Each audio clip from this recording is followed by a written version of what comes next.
ଏବେ ହେଉଛି ଆମେ ବାଡ଼ିକୁ ଆଇଛୁ। ଆମ ବାଡ଼ିରେ ଏଠି ସୋରିଷ ଗଛ ଲାଗିଛି। ସୋରିଷ ଗଛ ସେଠି ହେଉଛି ଶାଗ କାଟୁଛନ୍ତି। ଶାଗ କାଟା ହେଉଛି। ଧଣିଆ ପତ୍ର ସବୁ ଲାଗିଛି। ସୋରିଷ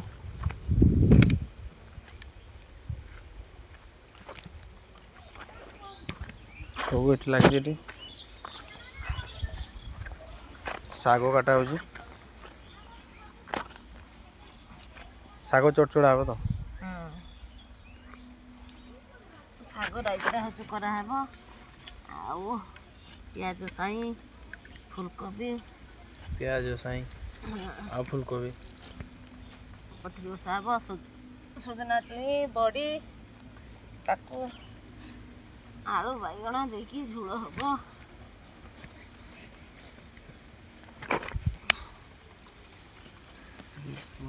ଏ ବୋଇତାଳୁ ଗଛରେ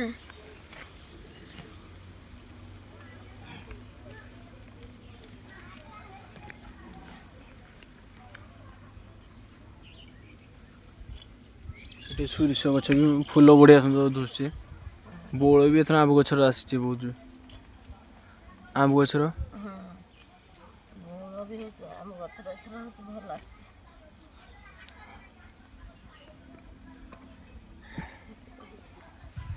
ହେଇଯିବ। ଆଉ ଦିଟା ପିଆଜ ସାଇଁ ଦିଟା ଟେକିବା। ପିଆଜ ସାଇଁ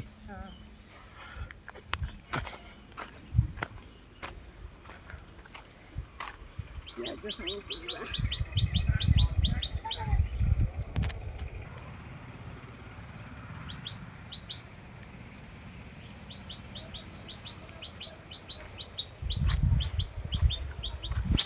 ପିଆଜ ସାଇଁ ତୋଳିବା।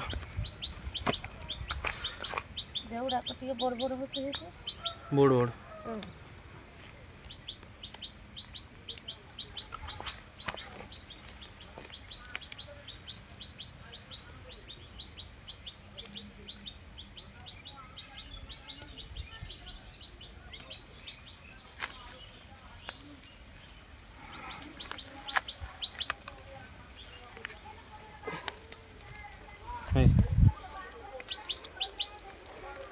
ରହିତା ଆର ପାରିଟା ରହୁଛି କେରେ ଏଇ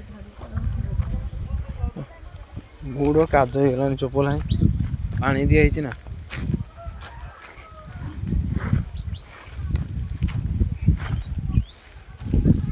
ଆଜି ସକାଳ ବାଲ୍ଟିନା ପାଣିଟା ଆଜି ସକାଳ ପାଣିଟା ହେଉଛି ମାଟି। ଟାଇମ୍ ପାଣି ଯେ ଆସିଥିଲା ତ।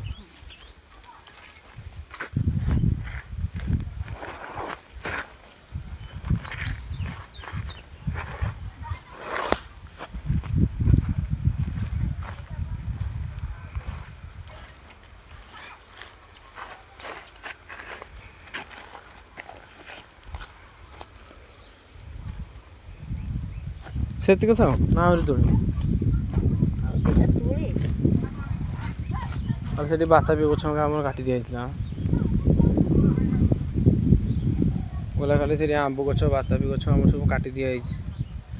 ସବୁ ଆମ୍ବ ଗଛ ପାଖକୁ ସବୁ ଭିଡ଼ି ଥିଲା ଗଛ ସବୁ କାଟି ଦିଆଯାଇଛି। ସୋରିଷ ଗଛ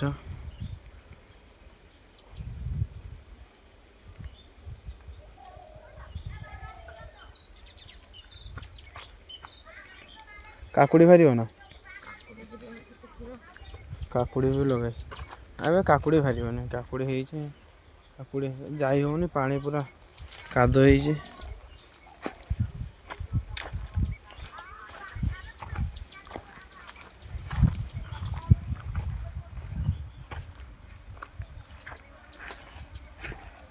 ଥାଉ ସେତିକି ଥାଉ। ସେଠି ତ ପାଛିଆର ବି ଆହୁରି ଅଛି। ନାହିଁ ପାଛିଆର ମୁଁ ତରକାରୀ କରିଦେଇଥିଲି। ଏଇଠି ହବା ପାଛିଆର ନାହିଁ ତ। ଏତିକି ଟେକିଛି।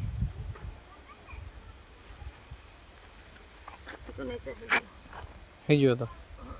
ଚାଲ।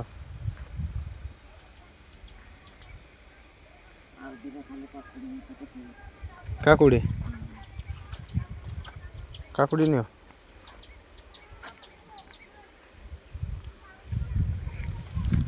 କାକୁଡ଼ି ନେବା। କାକୁଡ଼ି ତୋଳିବା। ଏଇଠି ଗୋଟେ କାକୁଡ଼ି ହେଇଛି, ଏଇଠି ଗୋଟେ କାକୁଡ଼ି ହେଇଛି।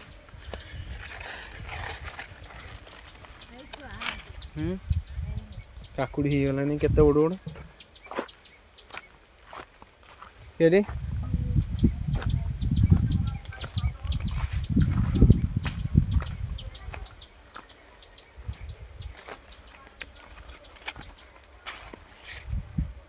ଏଠି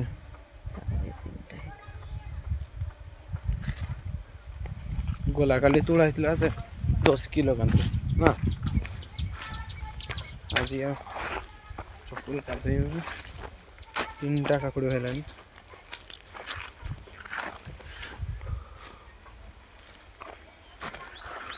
କାଦୁ ହେଇଯାଇଛି ନା। ଜୁତା ହଉଛି ପୁରା ଯୋଡ଼ିଗଲା। ଚପଲ କାଢ଼ିକି ଆସ୍ତେ, ଚପଲ କାଢ଼ିକି ଆସ୍ତେ। ଉଲକୋବିଟା ନେଇଯିବା ନା। ଯା ଯା ଉଲକୋବି ନେଇଯିବା ତ। ଉଲକୋବି ନେଇଯିବା। ହଁ ଗୋଟେ ନେଇଯିବା। ସେ ବଟା ଥାଉ ଦେଇଦେବା ସାରଙ୍କୁ। ଆଡ଼କୁ କାକୁଡ଼ି କେଇଟା ସେ ଛୋଟିଆରୁ ଗୋଟେ ହେଉଛି ସେଇଟା ଉପରେ ନହେଲେ ଏଇଟା ଉପରେ ଏଇଟା ମାଟି ସବୁ ପୁରା ପଳେଇ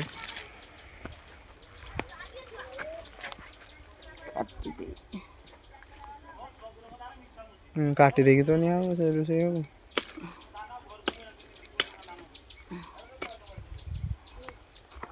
ମତେ ଦେ।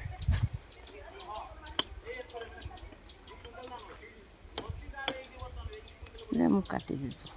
ଛିଡ଼ୁନି। ଆରେ ଛାଡ଼।